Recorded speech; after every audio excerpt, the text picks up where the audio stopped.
Hey there, welcome to another REI RockStar podcast vlog series. Sorry about my voice, I lost it last week and I still haven't gotten it back. Charlie got his real estate license, so we're going to get some meat, some barbecue meat at one of my favorite places to eat, STL Sharpshooters. Barbecue at a shooting range is pretty cool. So stay tuned, we're going to talk about how Charlie got his real estate license, why he got it, and it should be kind of fun.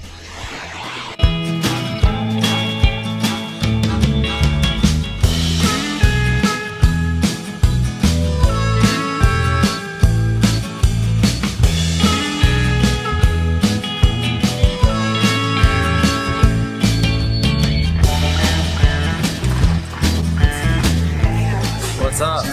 What's up? How much, man? How you been? Let's do some dinner. I'm hungry. Let's do it.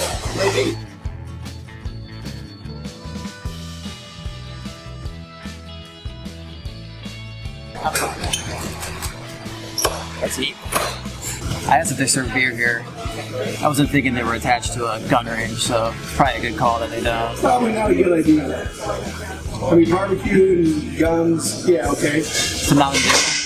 Goes together pretty well. Yeah, but 12-pack of beer and guns, No, probably not a good idea. not at all.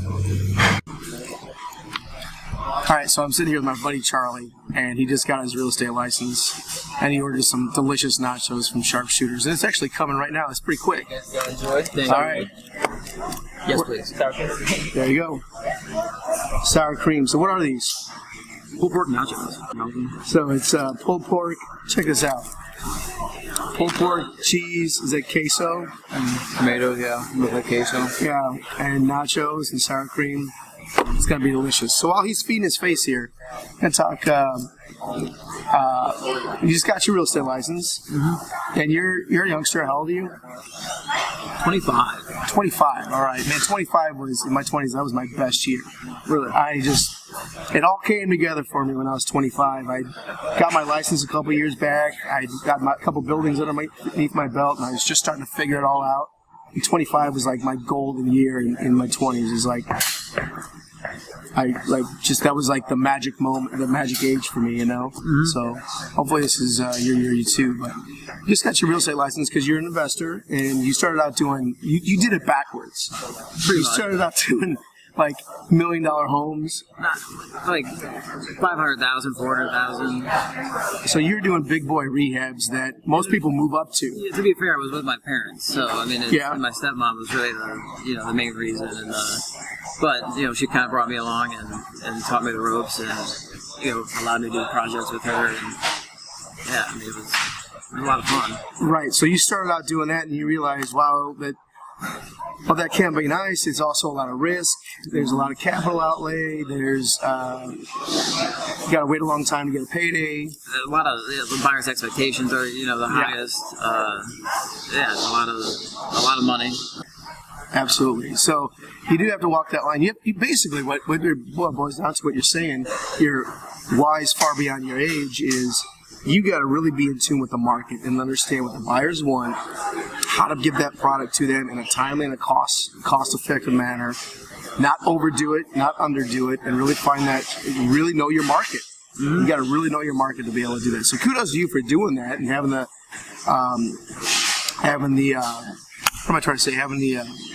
gumption and the balls, I guess.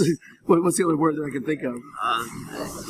Just kind of, I've always been the kind of guy put myself out there, and I'm not really been afraid to, try new things or new challenges. And yeah, if you're gonna do it. Exactly. Yeah, jump in and make it happen. So you actually teamed up with Southside here not too long ago, and you want to build a rental portfolio. But one of the things on your gospel plan that you wanted to have done is getting your real estate license, to have access to the MLS, to have access to comps, to be able to maybe make a commission off finding a property for yourself. And you're at a great age where a lot of your friends are going to be buying houses. You have a good network of friends and family that you can kind of tap into. And while your main focus is wanting to be an investor, but there's nothing wrong with helping your friends and family buy houses and make commissions. Absolutely. Exactly. What I've quickly learned in my young 25 years, it's always good to have a job where you don't have to have too much cash on the line, especially being young. Not be so dependent on investment income.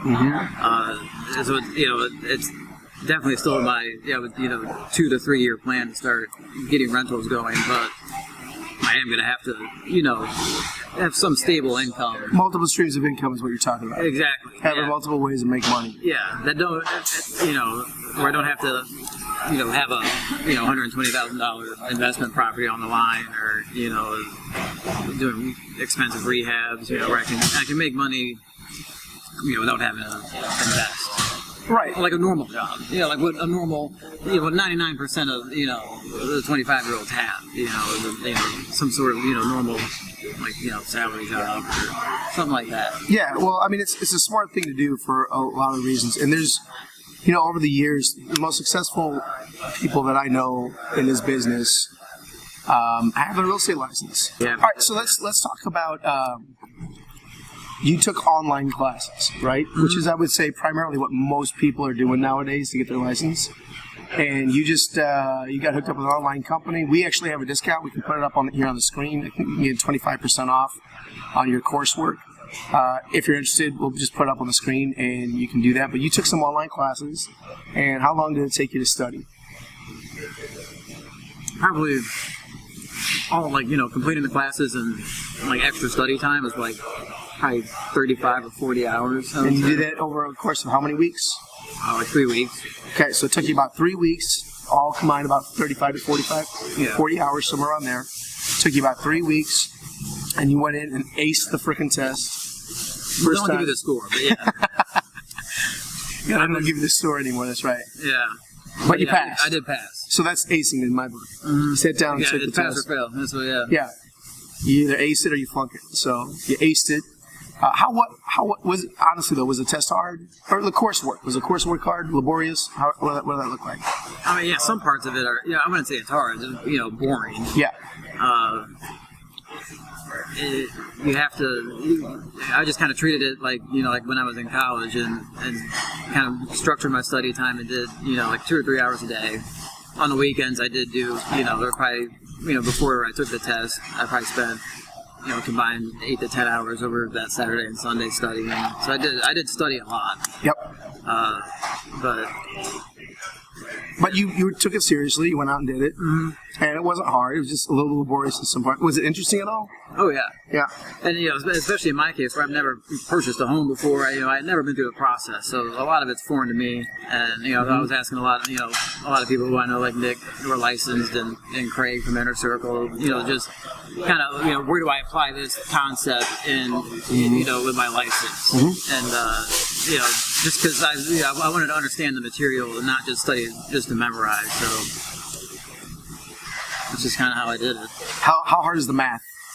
Math is easy. Yeah. They give you 2 formulas. I can't remember off the top of my head, but you're doing that with it was only 3 weeks ago, and you can't remember off the top of your head. If I remember the test again, I'd be. I remember the formulas you're talking about. It's like they actually give you like a pretty simple formula. Mm-hmm. Yeah, it's not that hard, but even if you don't have the formula, you can probably figure it out. That just the formula helps you do it quicker. Exactly. Yeah, so the math's not hard. Some of it's pretty interesting, and some of it's a little laborious. But you did that, and you took your test. How hard was the test? I can see where they were trying to trick you at. Right. To me, I think being pretty recent out of school is just. I'm kind of like, my mind's kind of tailored already to finding those, whether it's just clearing the question. They give you a bunch of extra information, right? And it's just easy to rule that out, and then make sure you hit all the points, where they want you to hit, especially in the math with the closing costs. They want you to prorate all the interest, owed on the loan, and there's a lot of trick questions like, I can't remember what it is, but it's like, here's all the costs associated with it. How much were the closing costs? And like, all the costs associated with it. There's only like one real true closing cost thing. Exactly. So they think that you're going to add them all up, and that's one of the answers, but it's really only just one. Yeah. They'll give you the listing price, and then let's say that the house was listed for 125 and it sold for 118. It's like, okay, I didn't need to know what it was listed at. Exactly. Yeah. And so, and then other than that, like the word questions were all pretty straightforward. Yeah. I didn't really get tricked up. I got hung up on like 3 or 4 questions. And what's funny is I was just going to ask you that. Like you went through, and how many questions are there? 140. 100. Yeah. It's the Missouri and the national combined, 140. Right, and it's $50 to take your license test. But he sat down, there's 140 questions, and when you called me right after you completed it, or when we talked right after you completed it, I'm like, how'd you do? And he goes, I answered all of them that I knew, and then I went back to the 3 that I didn't know. And I'm like, you SOB, you got all through there. There's only 3 that you didn't know. Yeah, 3 that I was just totally, I didn't have a clue. So he aced it. He did a really good job on it. But yeah, cool. So then you had to figure out where to hold your license. Mm-hmm. Like what broker? Are you going to go with a small broker, a large broker? And some of the things that you want to do. And you actually chose Coldwell Banker because of why? A couple of reasons. They have enough. To actually go through and do a purchase, a contract, or sell a home on my own is still pretty foreign.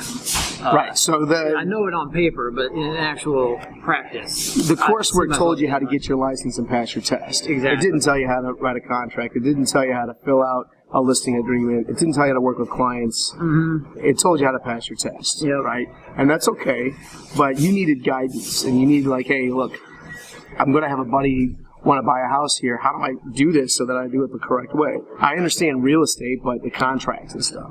So you wanted a broker that could help you out training with that stuff, right? Yeah, and they do. They have you pay for it, but they have a big support staff, and already it's been a great process working with them and going through the training and just kind of seeing what all they have to offer. And in my office alone, there's 4 full-time people who don't sell and are licensed and just for support. Yeah, just to help with contracts. And I've already I've done my mailings with Graphics Connection right before I got my license, and I've gotten a great response. I did their. You kind of pivoted to another topic here, which is another sponsor vendor. Which, by the way, you can get. I think it's 15% off. Is that what it is? 10 or 15. 10 or 15%. You can get a discount. Yeah. We can throw the link up here on the screen or right here on the screen. They do all of our mailings and stuff like that for motivated sellers lists, buyers lists, or cash buyers lists, private money lists, and things like that. And they'll do regular mailings for if realtors. I mean anything. And and I did their where they have the text for the to get a hold of me. And it really has been actually last night I went and looked at an apartment from a guy that's awesome who called me off that. But then already I've called my broker or one of the I think she is a broker. One of the support staff to kind of. Because I'm not fully licensed, to kind of see, if I can't have anyone sign a listing contract, obviously, but just pointers on, kind of what to say and how to carry yourself, and just, it was my first time doing an appointment kind of in that setting. So, yeah, they've been great. Yeah, so the response on the mailings has seriously been I'm somewhat blown away. That's awesome. That's awesome to hear, man. Yeah. Seriously, that's really good. Yeah, it's okay, so not only access to the MLS, not only being able to list properties, if you buy a house and you rehab it and you can list it yourself, or you can buy listed properties, or you can help your friends buy and sell properties. But with you being more of an investor focus, when you go out there and you talk to a motivated seller, well, you can't buy every single house in every situation, right? No. But being able to say, hey, listen, I think your house might be able to actually sell on the retail market. Let me just try to market this for you and see if we can get a buyer for you. I'm not the buyer for it because you want to, or the price that you want is more than I'm willing to pay, but I still might be able to help you out. And that's what you're talking about with that apartment complex. That might be a good situation for that. Exactly. And so yeah, it's just another stream of income, more options when I'm talking about homeowners on you know whether it's buying or selling their home. More options, which is great. And Awesome. it's a way to monetize essentially looking at the MLS because I could be working with buyers, and as I'm looking for you know rehab properties or rental properties, I can also be looking for them, set up searches for them that basically look for you. Yeah. Definitely very happy you guys pushed me to do that because really at first I wasn't think I would be resistant to getting my license, but I didn't see the value. Yep. And really Nick and Craig kind of, I'm going to say talked me into it, but it guided me, you know, it showed me the value of getting my license, and so I wouldn't probably have gotten it as fast or as soon. Well, that's awesome, man. Someone else, Paul Smith, did this right around the same time as you. Maybe a little earlier than you, and he was studying for his license, doing the same way that you did it, and yeah, he was just sitting there in class one day, and he's just like, I'm going to get my real estate license. It's just like the light bulb went off, and so apparently the light bulb went off with you, and you took it seriously. You went out and did it. You didn't wait 6 months and drew it out or dragged it out over 6 months. You just You'll forget everything. Yeah, I mean, you know, you can't. Yeah. You have to go at it. You know, and I understand. You know, not everyone is in a situation to be, you know, or has that, you know, work ethic to put. Right. You know, it was every day. I worked at it every day until I got it, and I was like, because I knew it'd be over sooner. Yep. So. Well, cool, man. Congratulations. Seriously, congratulations for doing it. It's kind of a pain in the butt to do. It's not the most fun activity. Yeah. But you did it, and you did it for all the right reasons, and you got hooked up with a brokerage that's going to meet your needs for right now, and I think that's awesome. So, but it's a good work. Thank you. Help some friends and family buy houses, make a couple bucks. Have access to the MLS so that you can go out and look for properties to buy. Sell some of your own properties, and have another tool in the tool belt when you talk with motivated sellers that you might not be the buyer for. You could maybe potentially help them out. That goes a long way with motivated sellers when you're there just truly just to help them out. Like, hey, I might be a resource for you. I may be the buyer, I may not be the buyer, but let me come over and take a look-see and see what we can do. Exactly. I think my rehab background too helps a lot with credibility and just kind of having that experience. Yep. Already, I see that as just a huge advantage. When I walk into properties that, you know, and I can see the shoddy craftsmanship, things like that. But it stays. Maybe so more. Looking at it, you know, Maybe more PC would be to make suggestions to sellers what they could do to improve the value, so they can get more out of their house. Exactly. If they're needing a price that you're not willing to pay, well, they still might be able to do just a couple things to get maybe a better retail price from a retail client or a retail buyer versus an investor. So. Exactly. Yeah, it's great so far. Cool, man. So you got some letters out the door. You're getting a great response rate from Graphic Connections. That's awesome. You got another tool in the tool belt that you can go out and use. And you got some fantastic nachos that you got to get to and finish up. Absolutely. And then you want to go shoot some guns? Yeah. All right, baby, we'll go shoot some guns. Absolutely. All right, cool. All right, well, in case we don't go shoot guns, this has been another edition of the REI RockStar podcast vlog series where my buddy Charlie, who's teamed up with Southside just a few months ago, got his real estate license and just talked about why he got it, the process, how he got it, and some of the things he's going to be able to do with that license. Nick and Charlie signing off. Thanks for joining me, man. No problem. Thank you for having me. All right, cool. Be safe, guys.